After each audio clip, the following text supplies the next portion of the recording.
Hi everyone. Please excuse how shiny my face is. I just got done. I look silly. I just got done doing my nighttime routine. Um, but I wanted to make a video. What I'm about to say sort of has something to do with the video, but anyway, I'm in a place where I'm trying to figure out what I'm gonna do next year. Uh, Next school year. And I'm not saying school year in a way of I'm going to be teaching, but school year as in August, I know I need to find a job. And so a lot of content on my channel has been about Montessori teaching and sort of public school and sort of some of the differences. So I sort of wanted to jump into one of the biggest things, which is pay. So there's like a lot of different assumptions about private schools and public school pay. So because everyone thinks that like private schools are so prestigious and they're so nice that y'all teachers get paid more. Oh my gosh, he's really gonna camp up there. But that's not the case. So, and I'm speaking for Montessori. Let me say that because I don't know much about charter and all the other types of schools. I'm talking about Montessori versus public school pay. Let's just jump into the nitty gritty. So last year I was a Montessori teacher. I taught first, second, and third grade. So first, second, and third grade. And I made less money than I did this year. So and also part of the reason why I'm making this video is because I think that salary transparency is really, really important for our generation. Like there's no reason in beating around the bush. Something else that I want to add is that public school pay is online. So if you're a first year teacher or you're a teacher or a future teacher, you're in school, you want to know what you're going to be making, look up your school system and then the word salary schedule and it'll tell you. So you essentially read it. My hair is so itchy. You essentially read it like a little graph. Like there's 1, 2 numbers going down. That's your experience. Normally at the top, that's your education. So you just sort of find where you are. So last year, as a first year teacher at a Montessori school that was not certified, I made $37,000. About that. I think it was a little over.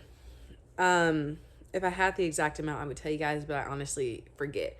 So yeah, I want to say 37 or 36. I'm now doubting myself.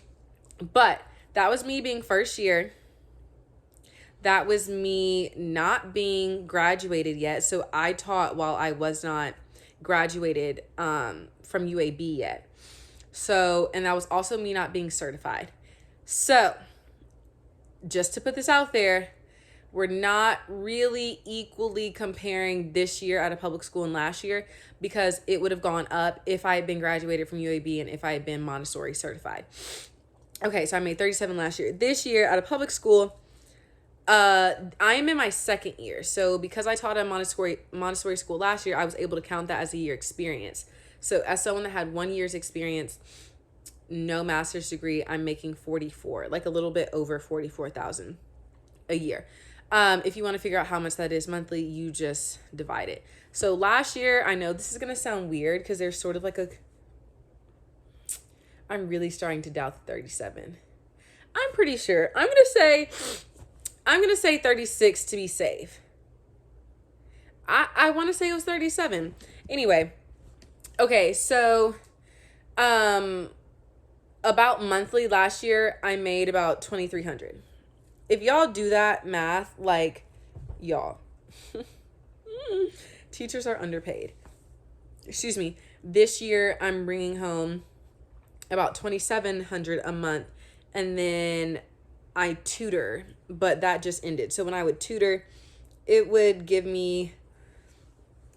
me up to like 3,000. Now, mind you, this is with taxes being taken out. So do not go and look at a salary schedule, look at how much you're going to make and divide that by 12 because you're not going to get that. It's going to be a lot less. Because like if I divide my current salary by 12, I should be bringing in like 34 a month or something. I've barely ever seen over 3. And I only got to 3 because I was tutoring. So there are things in private schools like Montessori schools that can boost your money. Okay, so if I graduated from UAB, that would have boosted it. Montessori training. Let's get into Montessori training because a lot of people are talking about like, hey, how do I get certified? What do I do? I can only speak for my Montessori school. I don't know how every single Montessori school operates. My Montessori school had a lot of people that were not certified. That doesn't mean it wasn't a good school. These teachers were amazing with the experience they had. They might as well have been Montessori certified, but a lot of them were in the process of getting certified. There was one person at my school last year that was in training through AMS, which is American Montessori, I think. I'm not even going to try, but I know it's through AMS. Whenever Chunk looks at something, I get worried because I'm like, what does he see? She was doing it on her own. And her parents were paying for it. So you can go through Montessori training and certification like on your own. The flip side that I would suggest, and this is just common sense, always try to get somebody to pay for it. Always. Like, don't ever try to pay for certifications, testing if you don't need it, if there's a chance that someone's willing to pay for it. Okay, so for instance, if I had maybe taught there for another year, really was committed, then I probably would have been able to get certified for free. They would pay for my training. The thing with this though is like, it's a very big deal for schools to pay for your certification and your training. So it's not really something that you can be like, oh, like I'm going to try Montessori, I'm going to start my certification. No, like you need to know that you're going to do it because it's just like going to school. You are going to school. It's very time consuming. There's a lot of work. There's a lot of work to be done in the classroom. You have to make a lot of Montessori materials. Like it's not for the faint of heart, but I would try to get hired at a Montessori school, see how you feel, see how you like it, make sure that Montessori is for you, and make sure that Montessori school is for you as well. So for instance, like I went to a Montessori school, but I'm not a Montessori teacher at heart. There are things that I take from my Montessori experience that work amazingly in my classroom, and I love that. And there are just parts of Montessori that my personality just like don't really vibe with. So like for instance, in my classroom currently in a public school, it's standards first, curriculum second. Standards first, curriculum second. That means that whatever your state standards are, whatever your students have to know, that's what they need to know. It doesn't matter how they end up learning it. They need to know that. Okay, obviously they want you to use your curriculum. If it's not working, find another resource. In Montessori, one, standards are not really a thing. Two, it's all Montessori. So I personally have never taught a Montessori lesson where a kid just like didn't get it. Like that's not really the case. It's just that sometimes, in my opinion, it would be nice to be able to use other resources. You know what I mean? Like just other ways of teaching, and you really only have the lessons.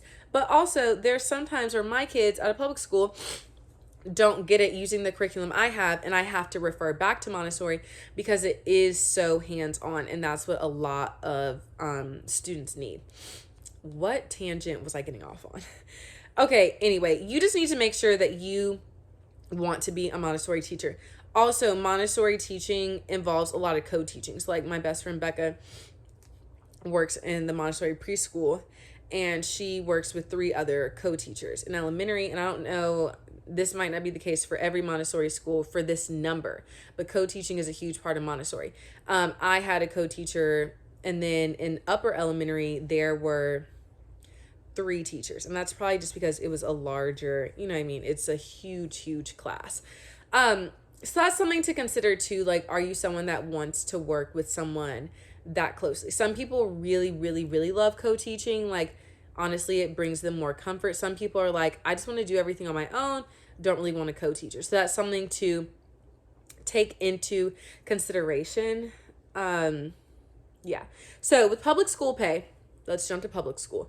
With public school pay, there are a lot of like little extracurriculars, and this is at some private schools too, extracurriculars that you can do. So for tutoring this year, we tutored from like 3:10 to like 4:30, and it's 50 an hour, and it was 3 days a week. That's some good money. I was exhausted. I feel like that's why I feel so burnt out right now. But like when you need the extra money and it's already something at school, you don't have to leave, you don't have to change. It is convenient. You can do things like clubs, science Olympiad. You can get paid for that. You can do summer school too. So then, of course, teachers, I want to tell you this too. When teachers are getting paid over the summer, that is not a, oh my goodness, teachers are just getting paid, but they're not working. No, we are 10-month employees getting paid for 10 months. Then they divide that 10 months by 12. They split it up. It is not us not working and just getting paid. That really bothers me when I hear people say that. I'm like, no. Anyway, you can do summer school. A lot of summer school programs pay a lot of money. Anything over the summer in public school is way more than what you're normally making. Like just subbing for a public school over the summer is way more than what you get during the year. And I'm assuming it's because it's summer and they know they need to pay people if they want people to come in. Now, of course, each year that you're at a private school and each year that you're at a Montessori school, your pay is going to like increase. Like sometimes for public school teachers, there will be like a state raise. Like this past year, there was a raise. I don't even want to say how much it was because I don't want to misquote it. But here I go. I want to say it was around a 4% raise. So yeah, most of the times, like if you get a state raise, that's not going to apply to like a Montessori school. So that's something to think about too. But the more certifications you can get, the more you can get paid at a Montessori school. When you're in education, you need to go where you want to teach. It's not even about the pay. And I'm not saying this in a negative way, but wherever you go, you're going to be underpaid. Like it is what it is. So you need to go to the school that you want to be at. And there were parts of being at a private school that I really did love. I mean, public school teaching is just like, if I just showed y'all how many emails I got, and it's just like about, especially if you're at a Title I school, there is so much you have to do at a Title I school because of the funding that goes into it. I mean, they track everything. I mean, data. I mean, folders on work samples and did they pass the ACAP, the things we have to do if they don't pass the ACAP, their iReady scores, their diagnostics, their IEPs, all intervention. Are you teaching tier 2? Are they getting pulled for tier 3? Like, y'all, it is so much stuff. And I'm not saying that this isn't anything you wouldn't have to deal with at a Montessori school. This could have just been mine. I did not have to deal with that last year. Like, I did my lessons, I taught, and I went home.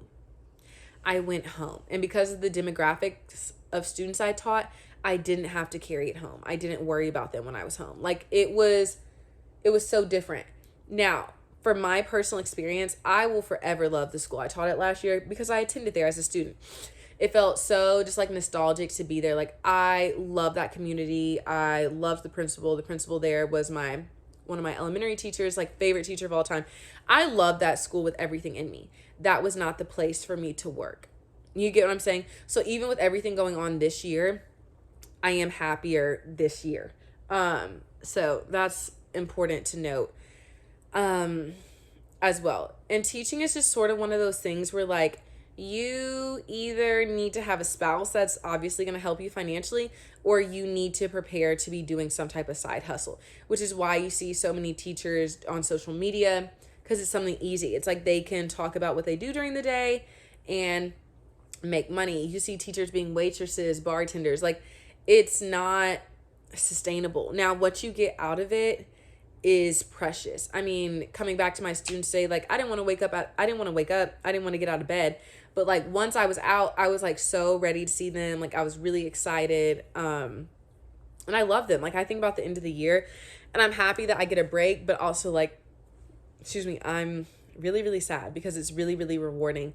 And I have a really sweet class. I really do. And they mean a lot to me. So it's a really rewarding job, But like, you cannot go into teaching being naive about the financial part of it. Like, it's not really one of those jobs anymore where you hear people starting to teach in 2023 and then they teach for 20 years. No, it's just not. It's really not that type of job. And so you just have to figure out, like, okay, if I really want to do this, how can I make it work? Now, I want to share this as well.